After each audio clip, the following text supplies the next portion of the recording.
Mysterious things happen in people's life that they can't find explanations for.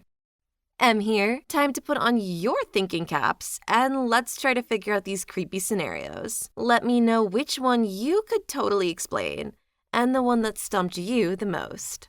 Story 1. My father went missing on the interstate. I had been to the area he disappeared from in the past, but I wasn't familiar with much of it. I spent every single day for 5 weeks calling people and places and trying to pick up a thread from when he disappeared and follow it to where he was currently. I was getting nothing. I flew there and had to look around the area, but didn't venture more than a couple blocks because I didn't really know what I was looking for that would tell me where he was. After a few days of fruitless searching, I went home. A couple of weeks later, I was still doing everything I could from my interstate location when I had a really vivid dream one night. I've only ever once before, and once since, had such a vivid dream that it felt real when I woke up. As part of my search in real life, I had printed out a Google map of the area where he disappeared and studied it, trying to guess where he might have gone. In this dream, I was looking down from above, like a drone might. I was directly above a distinctive crossroads at one side of a bridge, and my attention was drawn to one corner of the crossroad. When I woke up, I immediately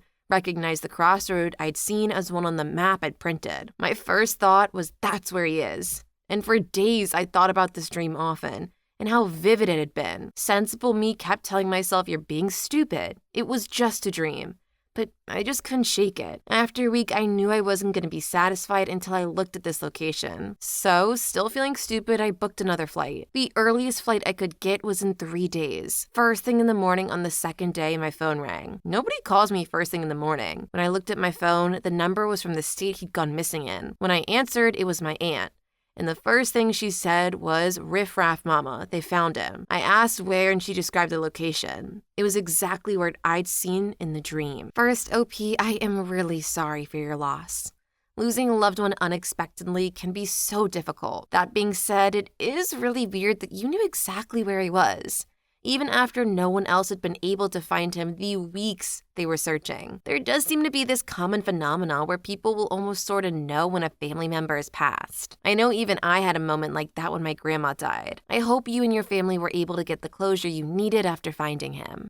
Story 2. I probably should have been murdered or abducted or both, but I wasn't for some reason. Hard to make this short, but when I was about 12, our house got broken into 3 times in a row, always when nobody was home. I had a mom who was a housewife, so it was rare she was gone. The guy must have been watching the house to see when she left. The next time was when my parents and siblings went to see a movie. I was in the backyard, the woods to my back, and my mom said we're gonna see a movie. We'll be back after. They left and I went inside through the basement. I forgot to lock it. 10 minutes later, the door slams open. I had headphones on and wouldn't have known if it weren't for my loving cat on my lap, who absolutely freaked out. I checked, saw the door was open, but nobody was there, and ran upstairs and outside, all the way across the street to my neighbors. We had a glass front door, so I watched it. After a few minutes, I saw a tall, lanky man come upstairs and stand by the front door. I saw him go down the left hall, then the right. Then he left through the basement again. We had an $800 camera and cash on the front table. Nothing was ever taken in any of the break-ins. It became clear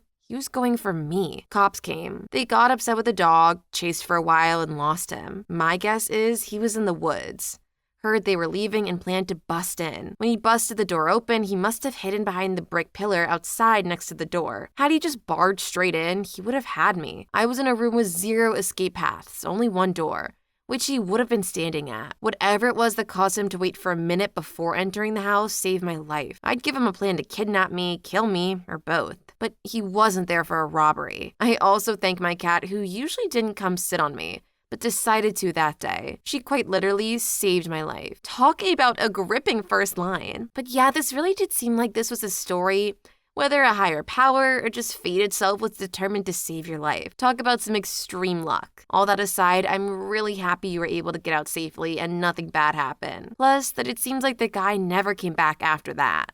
Story 3. What happened to Joshua when I was a kid? There was another kid from the neighborhood across the street named Joshua. He would play with us sometimes when he decided to cross the road and pop by. My friends and I were all fishing in the pond in our neighborhood, and Josh walked up and asked if he could join. We said sure, and I gave him my pole to use. When I got back, my other 3 friends were there, but not Josh. I asked where he went, and one of my friends said, "Is he over by the bushes?" I said no. My friend told me Josh had walked over to the bushes to pee real quick, and that was the last he'd seen him. These bushes weren't more than 30 feet away from us, and they were easily in our frame of view. The bushes were against a brick wall, so it's not like he could have walked behind them to another street and left. The only way out of those bushes was directly towards us.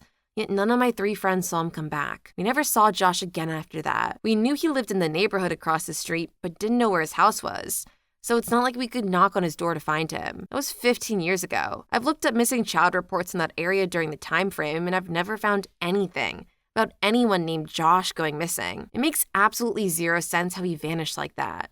He couldn't have been abducted. That's too loud. He couldn't have walked away out of sight. That was impossible. I even considered my friends were pranking me. But they brought it up too in recent years. I highly doubt they'd keep a prank going that long. I really want to know what happened to that kid, but I don't think I ever will. Story 4. When I was younger, I had a dream about a man sitting on a porch wearing a bright green t-shirt and a cowboy hat, playing a guitar. It was almost like I was sitting in the front yard looking back towards the man, watching him play the guitar, rocking in his chair. The screen door opened slowly, and a small girl with beautiful black curly hair stepped out wearing a white and blue checkered dress. She walked directly towards me and seemingly vanished in front of my eyes. As soon as that happened, the man stopped playing the guitar and stood up, waving in my direction. I woke up and didn't think much of it. I couldn't have been more than 7 years old at the time. A few days later, my family went to visit my great aunt. As I was doing kid things running through the house, I noticed a photo. The photograph was of the exact man sitting in a rocking chair on a porch. A guitar leaned against the wall beside him, and the little girl sitting on his lap. It definitely shocked me and confused me, but obviously none of my family members believed I had dreamed that before. I later found out that the man was my grandmother's father, and the girl was her older sister, who passed away at 10 in a horrible farming accident. When I found all of that out, it made the hair on the back of my neck stand up. At the time of dreaming this, I had never seen the picture or any other pictures of the man, nor did I know that my grandmother had any other siblings that I didn't already know. I'm still unsure how my brain had any clue of this, or if it even did. Surely it wasn't a coincidence. I'm also sure it meant something, but maybe I still haven't figured that out. If there's any typos or errors, I'm sorry. I will try to fix them later. I can't explain it, and it seems like a pretty common occurrence. Story 5. On many varieties of electrical engineers specializing in radiology and wireless signals and all the IT, computer, network, etc., engineers, and architects. I've built wireless cellular networks. I've built segments of the internet. I've built devices that run these systems and more. One time, I set up a new personal phone and instantly received new texts from various friends that died semi-recently. I didn't know the times well enough to tell you that year, or in the last 18 months or whatever. They also all certainly died at different times, months apart each. The messages were all generic greetings. Hey, hi, what's up, man, etc. All the messages came at once. Not one was from anyone currently alive. I've always presumed it was something to do with idle accounts or phones or something. And my firing up and connecting a new device resulted in some stuck-in ghost, LMAO. Messages bouncing around in some queues to get released. The messages I received were not the most recent they had sent to me, nor were they in the most recent chats even. Probably as I intimately know systems like that very well, having specialized in many of them. This is not how the SMS, MMS system works. Messages are not held for long in glitch state, and if something busted, then it would affect the whole pipeline of communication to my device. Therefore, should include recent comms, aka from living people. My first instinct was great. I'm tripping balls. I don't believe this. Showed it to other people for my own sanity. Then proceeded to never think about it much until now, as after my initial deep dive into trying to explain it. Anyway, that's all I got. Must be a ghost and shell glitch, but it was more than enough to get me all deep, complimenting light for a bit. I guess I'll find out what's up when it's my turn to get hit by the bus. Story 6. Sitting on my parents' porch as a kid, they lived on the second floor. Guy is walking the sidewalk and yells at me and my friend who is hanging out with me. Just say hello, tell us how nice of a day it is out. Then proceeds to inform us that in the house next door to me, someone died in that attic. We acted surprised and let him say his piece. We looked at each other for a second, and when we looked back 2 seconds later, he was gone. Nowhere to be seen. We had a pretty good view of the whole street. The reason I said we acted surprised to hear someone died in the house is because we already knew someone died in that house. because my friend's grandpa owned it. When we told his grandpa about the guy that talked to us, it turns out he fit the description of the guy who died in the house. Similar thing happened to the two of us when we were chilling in a baseball field throwing some balls. Old guy, a different guy, walked in the field to tell us about God and how God presents himself in many ways. I'm not a religious guy whatsoever, but my friend is. He was actually pretty engaged in the conversation. When the guy was done talking, he said, "See you." And when me and my friend looked at each other to say how weird that was, the guy disappeared 2 seconds later. My friend believes that was God talking to him. Maybe it was, and I hope he keeps that memory like that. Both times freaked me out though. Never had any more events like that happen. Probably because we told each other if something like that ever happens again, we weren't going to take our eyes off the person, LMAO. I don't know why you and your friends seem to attract these kinds of ghosts, but I would consider yourselves lucky that they seem to be fairly friendly and don't have any ill intentions or anything. Although I don't know if I would say that person was God. Mainly because it says in a lot of different religions that if you were to look upon God, you would go insane because your brain simply can't take it. But who knows, maybe they just wanted to pop down for a quick visit.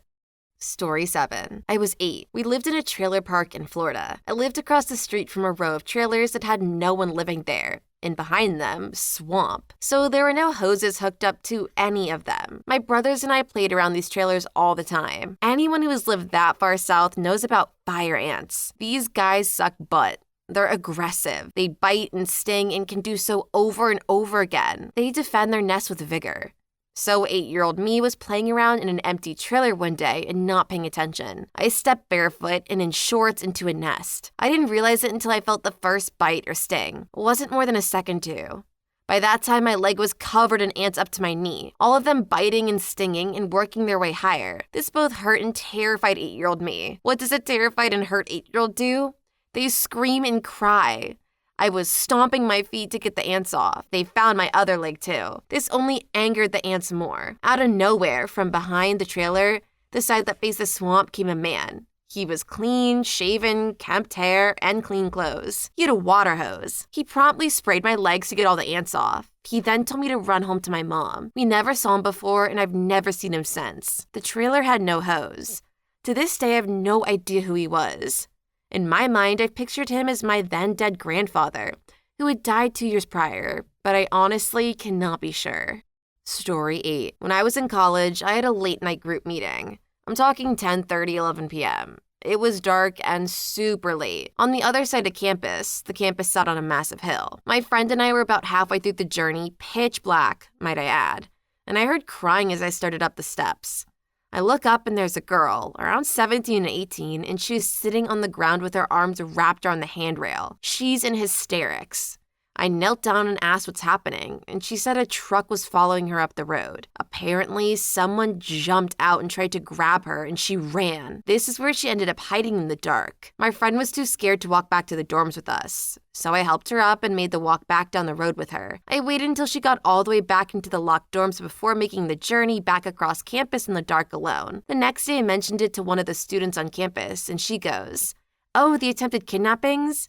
Yeah, that happens sometimes. Why do you think we recommend the buddy system? Of all the kids I started school with that year, about 3/4 of us left before graduating. A lot of not great things happened there, but this one was really burned into my mind. So casual and utterly terrifying. Props to OP for just being an amazing person and realizing someone was in need and took the time to help them. The fact that school seems so nonchalant and not like they want to try and help is honestly super sketchy. So I can't blame most of the students for deciding to nope out of there. I would probably do the same if I knew the student population was at risk and the school just kind of shrugged their shoulders about it and were like, well, but don't be late to class if you get kidnapped. Story 9. I'm very late to the party, and no one will probably see this.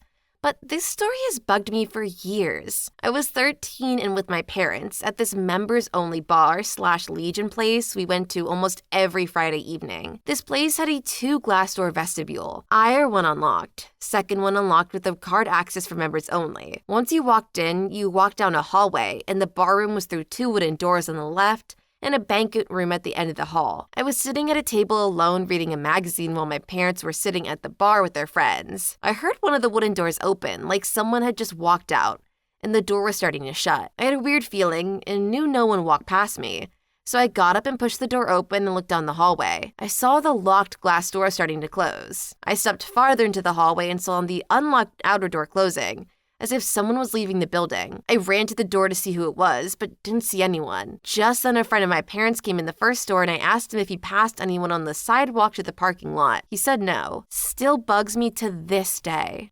Story 10. One time a few years ago, I was making some jewelry. In this case, I was drilling a hole in a broken sapphire crystal to turn it into a pendant. It was not a valuable crystal or anything. Could probably retail for about $20 at most. Well, sapphire is hard to drill, so after a time I set everything down and went downstairs to pee or make tea or something. I wasn't gone for more than a couple minutes. I wedged the sapphire into my jewelry box before I left, sticking it firmly in the ring holder area so it wouldn't roll around. The crystal was long enough that it held the lid slightly ajar. I left the box in my bed, so I came back 2 minutes later and the lid was closed properly. I opened it and the crystal was gone. It wasn't anywhere, not beside the box, not around the area where I was working. I even searched and changed the sheets and moved the bed. It was nowhere to be found. I never found it in the remaining year I was there. Now I live alone in that house, one of those British terrace houses. You could only get in through the front door, and it was narrow enough that I'd see or hear anyone moving through. No one was in the darn house. What the hell happened to that crystal? Other weird things happened there, but that was the most striking. This seems like one of those stories where objects just seem to literally phase out of this plane of existence. Kind of like how you can drop a pencil under a desk, but then when you lean down to pick it up, there's just nothing there. A lot of people have different random theories to try and explain this.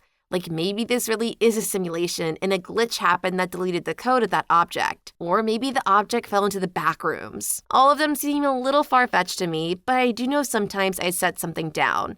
And when I turn back around, it's completely gone. The only thing I know that overrides this seems to be the mom effect. You know how when you can't find something for 15 minutes and then you ask your mom for help, she finds it in 10 seconds? Yeah, that. Story 11. The first time it happened, I was asleep upstairs on the opposite end of the house. The second time, I was present for it downstairs with my mom watching TV at around 10 p.m. or something, just a few feet away from the front door. There was a loud bang on the door that was so hard it shook the door and the decorations hanging on it swung. Mom grabbed the BB gun and dashed out the door, shouting off into the distance. We lived in a rural area at the time, but we had neighbors. Our houses are pretty spread apart though. Maybe it was kids mimicking what they saw on the news because this was around the time that a similar issue was going on in another state. Random loud bangs at the door, but no one saw anyone. We also saw no one, and the neighbor on the left side had experienced the same thing. Both times happened within a week with us. Mom called the cops about it. When they came out and investigated the area, they reported back they got nothing and left. They did say there were similar calls about it, but again, no one saw anything. It would be one loud bang late at night, hard enough causing the door to shake. It was maybe 2008 or 2009. Please leave your story in the comments. I would love to make a video on them in the future. Also, don't forget to like and subscribe.